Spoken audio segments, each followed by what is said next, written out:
Friends, આપણે આજે બનાવીએ સેવૈયા. એના માટે મેં શું કર્યું છે, 1 લીટર દૂધ આ મેં ગરમ કરવા મૂક્યું. આ 1 લીટર દૂધ છે આપણું. બીજી સામગ્રી શું જોશે? 1 વાડકી સેવૈયા, એ જ વાડકીનું માપ, અડધી વાડકી સાકર અને 1 ટેબલસ્પૂન મિલ્ક મસાલા મેં ઘરે બનાવ્યો છે. બદામ, પિસ્તા, કેસર અને એલચી મિક્સચરમાં ગ્રાઇન્ડ કરી કાઢ્યા આ મિલ્ક મસાલા. હવે આપણે શું કરીએ, મારે દૂધમાં ઉભરો આવી ગયો છે, એમાં આપણે સેવૈયા નાખી દઈએ અને એને બરાબર આપણે મિક્સ કરીએ. અને એ બાજુ આપણે સાકરે નાખી દઈએ. સાકરે નાખી દીધી અને મિલ્ક મસાલા નાખી દઈએ. આ બહુ સરસ લાગે.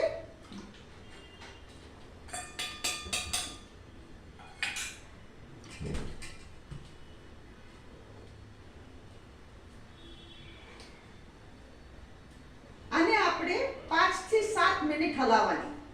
આ સેવૈયા છે ને રેડીમેડ શેકેલી લીધેલી છે, શેકેલી સેવૈયા, એટલે શેકવાની જરૂર ન પડે. અગર તમે કાચી સેવૈયા લ્યો તો તમારે 1 ટેબલસ્પૂન ઘીમાં એ સેવૈયા શેકવાની, જ્યાં સુધી એને ગોલ્ડન બ્રાઉન કલર ન થાય, અને પછી તમે એને દૂધમાં આવી રીતે બનાવી શકો છો. 8-10 મિનિટ થઈ ગઈ. આપણે આ જુઓ, આપણી સેવૈયા કેટલી સરસ ચડી ગઈ છે. અને આ થોડી દૂધવાળી જ રાખવાની. એનું કારણ શું છે, પડી બી પાછું દૂધ હજુ ચૂસશે, એટલે આપણું દૂધ ઓછું થઈ જશે અને ક્રીમી બનશે. હવે મેં અહીંયા ગેસ બંધ કર્યો છે. આ તમે છે ને ઠંડી બી ખાઈ શકો, કન્ટેનરમાં કાઢીને ફ્રીજમાં મૂકીને, અને ગરમ બી આને ખાઈ શકાય.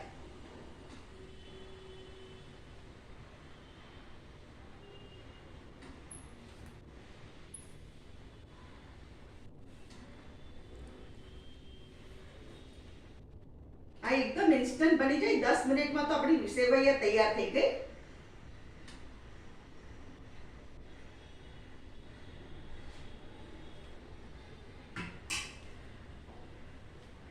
ફ્રેન્ડ્સ, આ છે આજની આપણી વેરાયટી સેવૈયાની ખીર.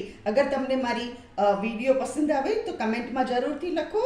મારી ચેનલને સબસ્ક્રાઈબ કરો, મારી વિડીયોને લાઈક કરો, શેર કરો, અને તમે બી જરૂરથી બનાવો.